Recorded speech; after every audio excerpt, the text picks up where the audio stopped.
اور رحمان کے بندے تو وہ ہیں جو زمین پر آہستگی سے چلتے ہیں، اور جب جاہل لوگ ان سے جاہلانہ گفتگو کرتے ہیں تو سلام کہتے ہیں،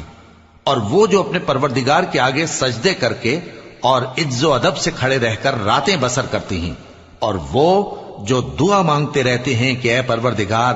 دوزخ کے عذاب کو ہم سے دور رکھیو کہ اس کا عذاب چمٹنے والا ہے، بے شک دوزخ ٹھہرنے اور رہنے کی بہت بری جگہ ہے۔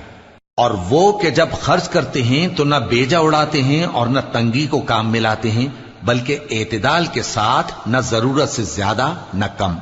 اور وہ جو اللہ کے ساتھ کسی اور معبود کو نہیں پکارتے، اور جس شخص کو مار ڈالنا اللہ نے حرام کیا ہے اس کو قتل نہیں کرتے مگر جائز طریق یعنی شریعت کے حکم سے، اور بدکاری نہیں کرتے، اور جو یہ کام کرے گا سخت گناہ میں مبتلا ہوگا۔